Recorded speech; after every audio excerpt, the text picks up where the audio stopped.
You are listening to the FORSCOM Frontline, bringing you to our soldiers on the front lines of readiness. Hey everyone, welcome to the FORSCOM Frontline. I'm Ashley and I'm your host. Also with me is Miss Jeannie D'Amico, and she is a new member of our FORSCOM Public Affairs team. I decided to bring her in on this one. Let her, what's the saying, like something about fire? Do you know what it is? Trial by fire? Yes, trial by something fire. Something like that. So shooting the fire hose at me. yes, that we are doing. So we're getting her acclimated to all things FORSCOM Public Affairs.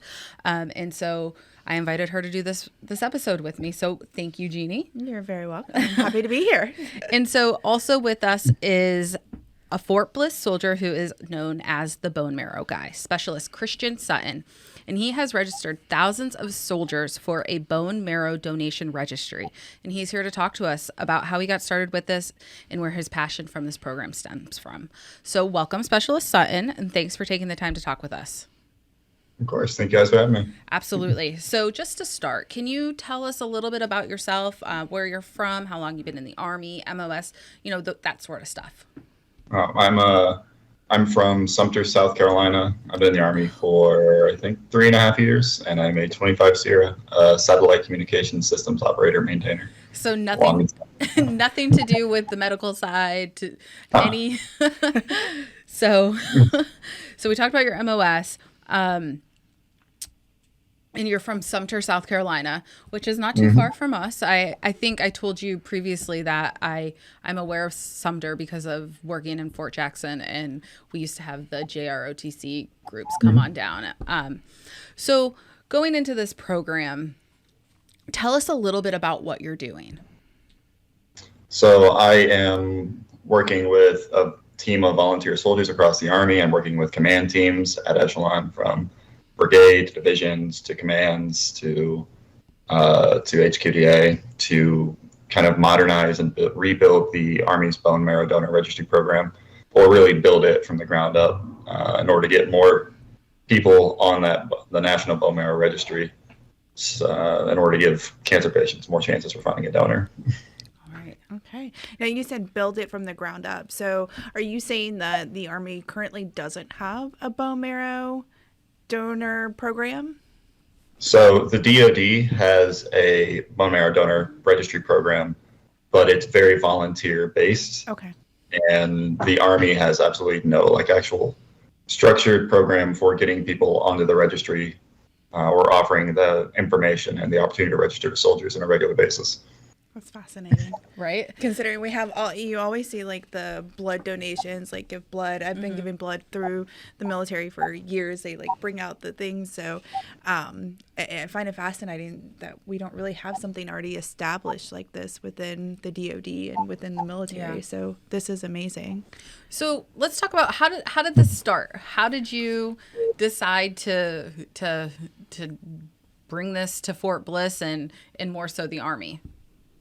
Well, the same as all the volunteers who've done these drives for Salute to Life, which is the DoD Marrow Registry program for the last 30 years, is just I reached out to Salute to Life, and I got more information to do those, just on how to do those drives, and I just went and pitched it to my commander, and then he pitched it to my brigade surgeon, and I started doing drives with my brigade, and then realized, I can just do this on my own. So I just started sneaking into work during lunch, going to different battalions and knocking on the sergeant major's door and just convincing them to let me come out to their battalion that week or during a PT formation and do a registry drive. And through doing those, I ended up doing drives with almost every battalion on Fort Bliss my first year. And then I started helping other soldiers do it. And then just kind of realized that this is not sustainable. It's just not going to continue on after we stop or I stop. I was the first person to do it on Fort Bliss in 10 years. And when I stopped, probably another 10. So I started looking toward how do I make this kind of enduring. All right. Now, was there something that happened in your personal life that was the inspiration for doing bone marrow donor things? Because it's not something you hear every day. So it kind of makes you wonder if was there something that happened in your personal life that inspired you to do this? Was there an incident that spurred this on, and why you've pushed it so hard? What I just want to know, what is your inspiration for doing something? Well, I started my military career literally. I got out of AIT, and then 2 weeks after that, the U.S. pulled out of Afghanistan. So my first year in the real army was working with the Afghan refugees and doing something that like really felt real and tangible, and like it was making a difference. And I loved the work. And then I went to a punk rock concert right towards the tail end of that uh, detail, and I hate punk rock. So just kidding, but it's awful. And so I didn't pay attention to the show necessarily, but I did notice this table that was registering people to be bone marrow donors from this organization, Punk Rock Saves Lives. And it was like 10 feet away from a mosh pit. And I figured if it's easy enough to do it here in this, very sanitary place with a bunch of drunk people flailing around, it's probably almost the same to register people in the army. So I put that idea in my pocket and then reached out to that organization a couple months later. All right. And so what drives you to continue to do it and to get more soldiers registered? I think as far as getting more soldiers registered is just, it's really the impact you have when I've actually finally gotten the notice that one of my drives actually found a donor. A donation happened, which doesn't happen very often. Very few people who register ever end up getting the call to donate to a cancer patient. And that finally happened for my first drive. So getting more people on the registry when I do my drives is a big motivation. And then for continuing to push and do this, get involved in this Army politics to create this enduring program Army-wide it's just, continuously finding opportunities. I figured out that I have this chance to make this big difference. And if I don't keep chasing it and growing to meet every new challenge, and like I'm so far to my depth, but but I'm just figuring out as I go. It's just why waste the opportunity? It will never come again. You say you're so far out of your depth, but I mean, you said 3 years in the Army, and I feel like you have in that short amount of time made a huge impact. And you're not just making that impact at Fort Bliss, but across the Army, and you've spoken to senior leaders from across the Army. You went to AUSA last year and spoke with senior leaders. So, I mean, while you're out of maybe your comfort zone, I feel like you're doing pretty good. Mm-hmm. Oh, it's figuring things out with your forehead, and I'm figuring out my forehead can handle a lot of hits as I just kind of throw myself in a situation and adjust. And I also have leadership at 180 with the CSM and the CG and the surgeon cell and PAO team, as well as my team that are at different bases across the Army that are really supportive and letting me both just challenge myself, throw myself into these situations and figure it out on the fly, as well as letting me fail and figure things out in that way. And it's just been a fun effort of figuring out how to survive in this environment just by getting out of my comfort zone over and over and over, and then kind of just being okay with failing. I just don't mind it. And I'm fortunate that I have leadership that lets me fail when I need to. Have you ever done a project like this? Maybe not bone marrow registry, but when you were in high school, become passionate about something and pushed for something, or is this brand new territory?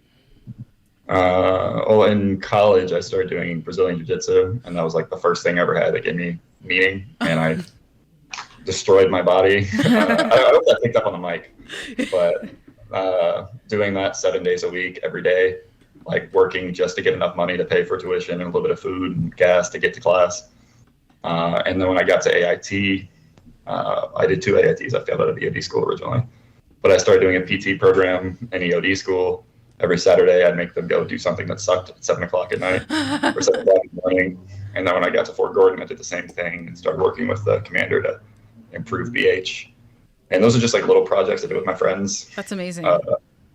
And then when the refugees came, the minute I heard they were coming, I told my first sergeant, I don't give a heck if I'm killing sandbags. I want to be on that detail. And I started calling businesses around El Paso and getting donations, prayer rugs, yoga mats from yoga studios, which if it's a sanitary surface, it can be a prayer rug, calling daycares and getting diapers and stuff like that, baby clothes, toys.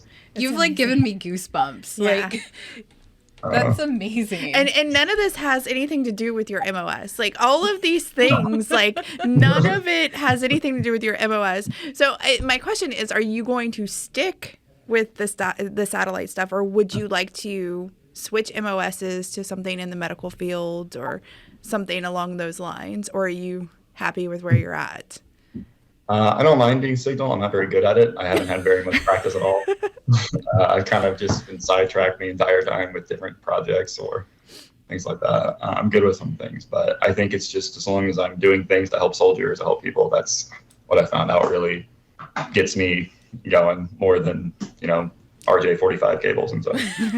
Yeah, I don't know that there's an MOS that says, help soldiers, but if there was, I feel like that would be right up your alley. Well, are you involved with BOSS, with Better Opportunity for Single Soldiers? I am. I used to be on the executive council for Fort Bliss. Okay. Of course you were. Of course you were.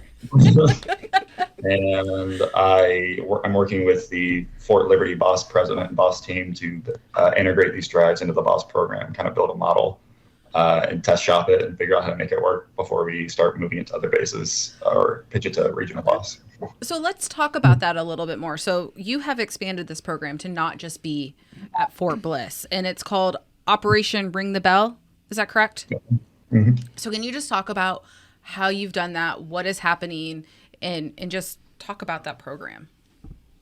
So originally it was just me running around Fort Bliss, walking into offices, convincing them, often making up a title like, "Oh, I'm Special Sutton. I run the Fort Bliss bone marrow program." So they kind of thought, without me saying it, kind of thought someone else sent me, so they'd listen to me. And I did run the Fort Bliss bone marrow program because I was the only one, even though I had no legitimacy. It was, and barring there being zero for 10 years, some random dude doing it at lunch is probably good enough. I was able to get General Eisenhower to, I just convinced him to, he was giving me an Argon, and I was like, hey, here's a binder that I built this morning, continuity book for how to do a base flight program permanently. And I was expecting him to just go away from me. And he just went, absolutely, yeah, let's do it. So then I started building this team up of soldiers who reached out to me from social media to start doing these drives at their unit. And once the door was open for doing it with the division, or my division, which was such a crazy accomplishment, I cried for a day once I finally got the news. The doors were open. I started getting my team to start doing drives and open door policy to the division leadership and making that same pitch. And then we went to AUSA and we harassed the entire chain of command of the Army over 3 days. And we're able to get a lot of support. I started kind of facilitating my own PAO coverage or media coverage through my social media account and leading my PAO team and division. And they've been great in letting me just kind of chase after it. Yeah. And now it's just finding exactly how to integrate it into the Army. There's never one plan. A division program or the division runs it may not be the way. So I want it to happen, and there's going to be a way it's going to. So there's not very many avenues I'm not sticking my little fingers into. So where all do you have soldiers helping with this program? Give me 1 second. I can pull up the list. It's a little long.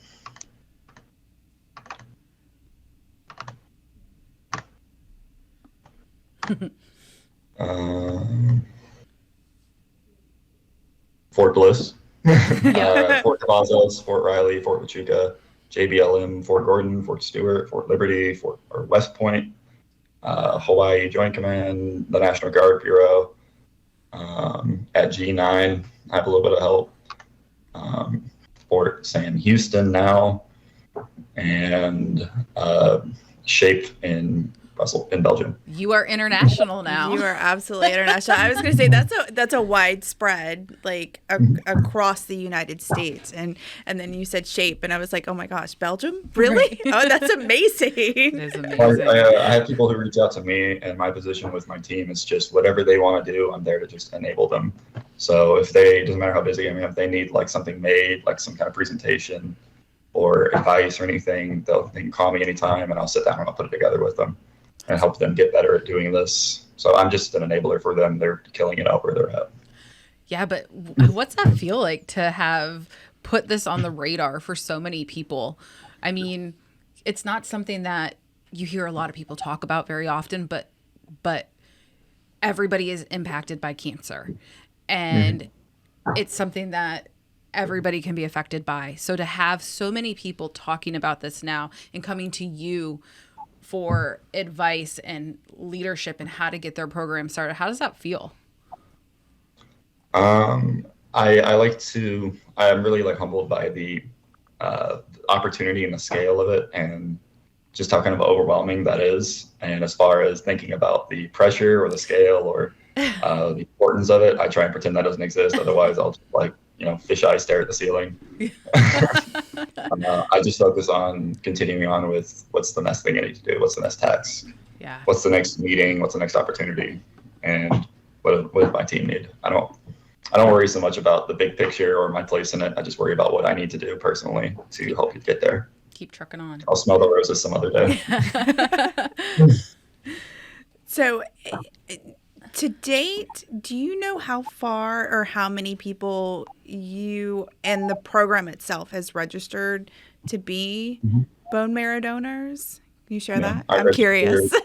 4,082. Wait, how personally. many? 4,082. 4,082 personally. Wow. And my team altogether has registered 6,200, I believe, on a guess. We have some drives happening at West Point right now. That's awesome. So let's talk about the process of bone marrow registry. What does one do? Do you register as a bone marrow Yeah. donor? Let's see. I have a picture. I can say I did it a long time ago, and it's funny because you were talking about this, and I started having memories back to about 22 years ago. It was right after I had my son, and I think I was in college, and I had done blood donation, and they asked if I wanted to be a bone marrow donor, and I was like, sure, why not, And I just said yes. Oh. I'm 20 years old, 21 years old, something like that. And my son was born 22 years ago. And I got a call to be a bone marrow donor, and I couldn't do it because I had just had a child. And So you couldn't even be swabbed? I couldn't even be, I couldn't do anything because I was literally like 4 weeks postpartum. Huh. And because of that, they were like, yeah, you're not. And I never heard anything again until today when we're talking about bone marrow registry. And it kind of clicked. And I'm like sitting here thinking as we're talking, I'm like, I'm pretty sure I registered for that, 20 something years ago. Mm-hmm. So how do I get back on that list? That's what I want to know, because I haven't received a call. Of course, I've lived all around the world since then, but If you've fully completed the registration process before, you never need to do it again. Okay. It's kind of a one and done, but you can go to the Be the Match website and update your contact information so they can find you if you ever are a match. Okay. Because that's when someone's waiting for your donation. But for registering, people can just go to bethematch.com or salutolife.org and just say they want to register, and they'll mail you a kit. It's 10 seconds of cheek swabbing, a bit of paperwork, and that's it. You mail it right back. And- Zero charge. And then what? So I'm going to ask Jeannie a question. How do you donate bone marrow? I was schooled on this. I'm not 100% sure, because when they called me and asked me if I wanted to donate bone marrow, again, I was like 20 donating blood, and they were like, do you want to donate? I was like, sure, I'll do that stuff. And we did all the things, and I got the call, and they said because it was an intense procedure, of course, this was 22 years ago, and I don't really remember, honestly. Well, it's not the way I thought it was. It's not through your back. I'll let Specialist Sutton tell us. I feel like there's syringes involved. Maybe. So there's people think it's a spinal tap. It's not. It never will be. Spinal taps are for very different medical procedures. It doesn't happen with bone marrow donation. But for bone marrow donation now, a lot of people think you're going to get, someone's going to come in and stab your bones, pull some stuff out of them. That almost never happens anymore. It's through your blood. It's called PBSC. and you take a pill and it sheds your bone marrow stem cells into your bloodstream over like a day. And then you spend a couple hours just like donating plasma, 2 needles, 2 arms, sitting in a hospital bed watching Grey's Anatomy. And a couple hours later, you've done the exact same process as getting stabbed in your hip. The only time you'll ever donate, that's 90% of the time. But that 10% where you'd actually have to get that direct extraction from your hip only happens if it's a high risk infant. Almost no one will ever do it. And if they do it, it's because it's really necessary. Because it's to save a baby. Right? It's such a simple process. Right. I thought it was a lot more intense than that. And I would argue that a lot of people probably think it's a lot more intense. What's your experience been with that? Do people ask you? I'm sure they do.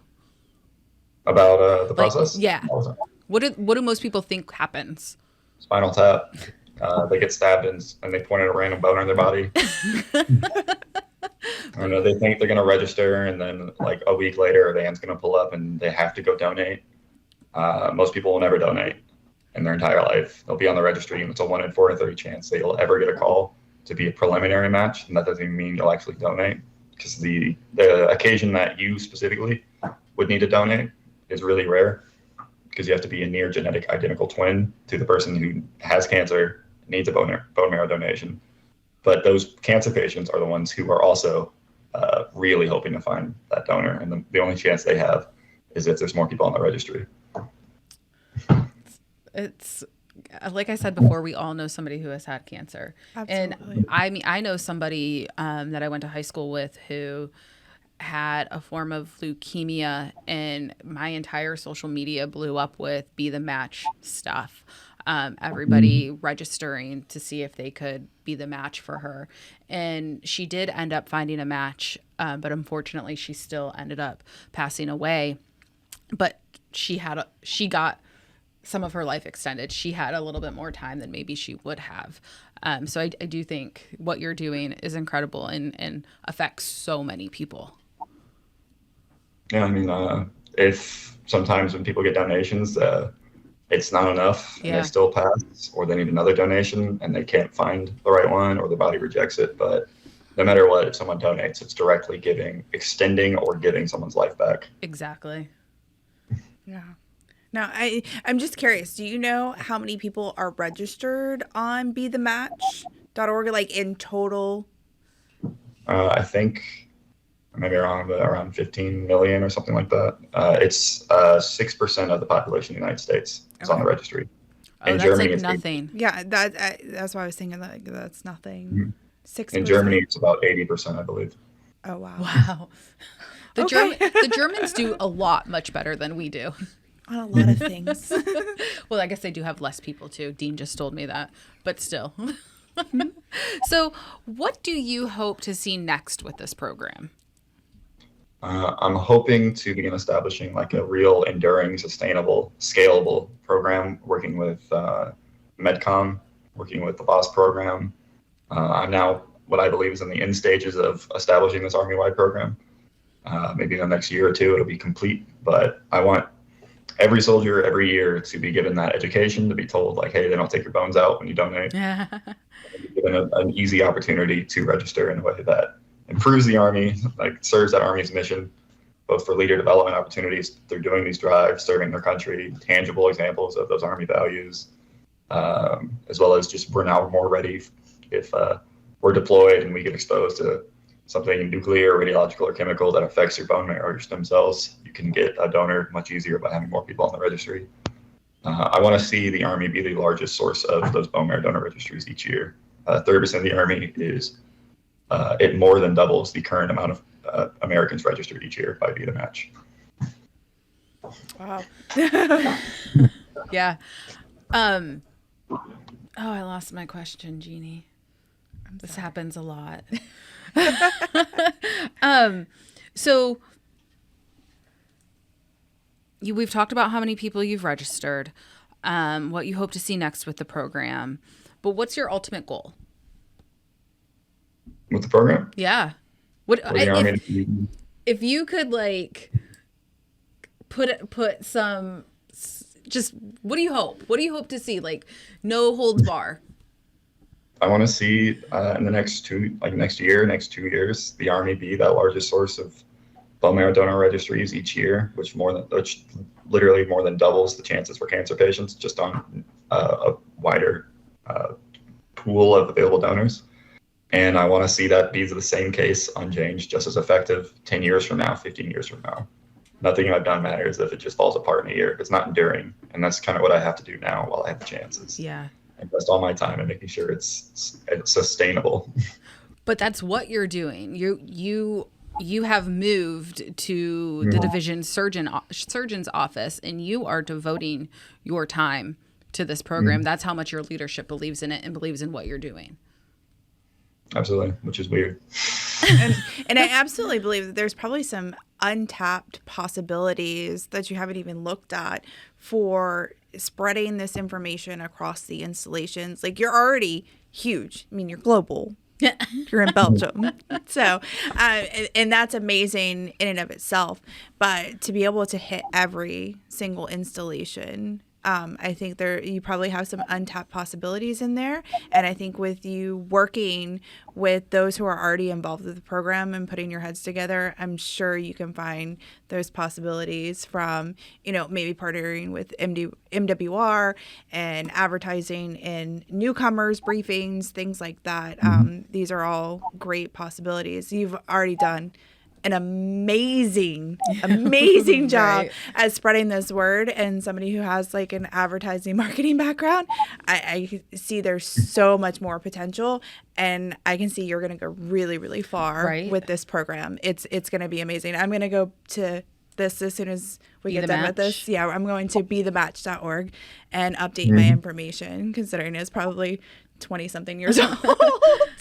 What's your Oh, sorry. Go ahead. As far as the global kind of thing, those are my team members that reach out to me, and I support them. Most of the people in the leaders I work with in the Army aren't on that list. I'm establishing programs with USASOC, 82nd, 10th Mountain, 1st Cav, 1st Med Brigade, MRCW. I've just got a program fully established with 20th Seaburn. 2 days ago. Wow. We signed the outbid. I just got back from TDY with them. And yeah, there's a lot of ways to fit it in, but I'm just going to keep networking and keep shoving myself in offices with leaders and putting this in their face and, giving them puppy dog eyes so they can't say no. I can't wait to interview you again in like 2 years and see where we're at with this. Right. What's your family say? I mean, to take something that people don't talk about very often, but like we said, it means so much to so many people, and so many people are touched by it. What's your family say about what you're doing? They don't really understand all the in-depth Army part of it. Oh, sure. But they really like reading the articles that come out. And my mother died of cancer when I was 4, so they really are proud of this kind of serving. That maybe making that bad reality not so much of a thing for people anymore. Maybe if more people on that registry, less people are gonna have that same story. That's amazing. Your mom, I'm sure, is very proud of everything that you've accomplished, and you are gonna help so many other people. Whether somebody that you've registered actually ends up donating or not, you're still talking about this and having people talk about it, and giving people the possibility of having a chance. Absolutely. So you had told me a story once about how you almost died doing this. Oh no. What? I want you to go back and enlighten Jeannie a little bit. You've put so much of your own sweat in, I'm going to say tears, that you've almost died doing this. So so I guess I don't even know what my question. I just want to know your story again about what you were doing. How did you almost die? Please tell me.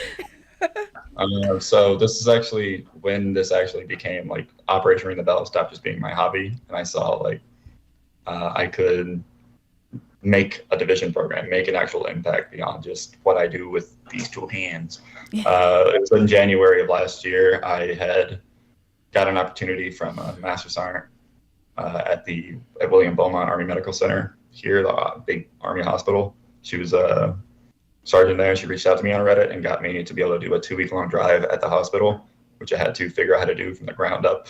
And I don't believe in table drives, and this is going to be a table drive, and that's where, like, you set up a table, you just wait for people to come up to you.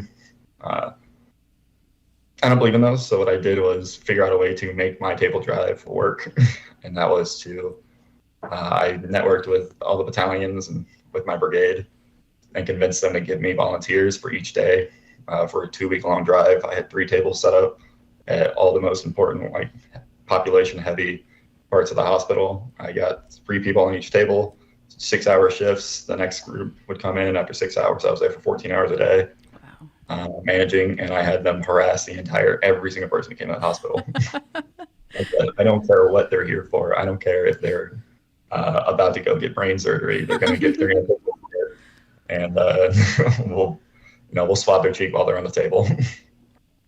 Through that, I was able to register 700, which is 3 times more than the previous largest, most successful hospital drive in military history for bone marrow. And the result of that was having to get volunteers every single day, having to walk. I was walking. You could stand at the middle table and see my other 2 tables from it. So they were pretty close to each other. I was walking 13 miles a day in between them. Wow. To walk right over to walking tables. Wow. I was averaging like 70 phone calls a day, calling the people on my team, calling random platoon sergeants of these battalions, going, "Give me my freaking volunteer." What do you mean he's not going to make it? Just getting those volunteers in, getting my team, and not really sleeping at that point. It was like 3 hours a day because I would finish up work, then have to go home and do all the back end admin stuff, get the things ready for the next day, get up at 3 a.m. so I could be at the hospital by 4:30 to meet the next team, train them for an hour and a half on how to do salesman stuff. Then get kits, all that. Anyway, the stress of that apparently plummeted my immune system. And I'm not really, I guess eating like once a day while walking 13 miles a day wasn't good for me. Oh. So I got a tonsil infection, but I got a really bad tonsil infection. I got a really rare condition of a tonsil infection, which is periodontal tonsillitis.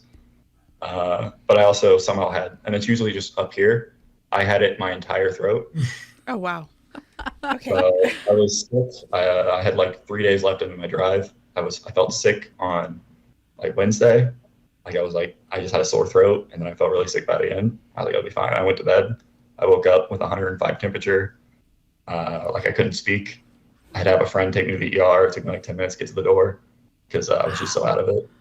And I went to the ER just to get some medicine so I could get back to work that day.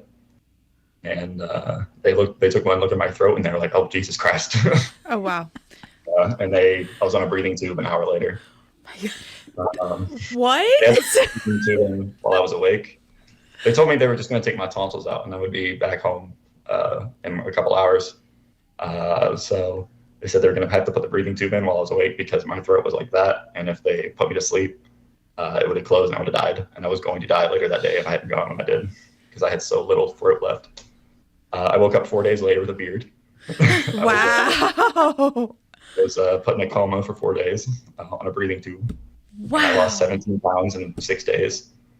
And the day I got out of the hospital, that's when the CG recognized me. So the second I got out of the hospital, you were back at it.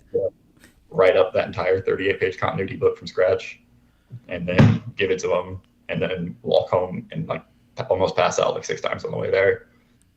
You are dedicated. Very dedicated. To put it together to get my weight back. I was the picture of the CG like at that little award ceremony.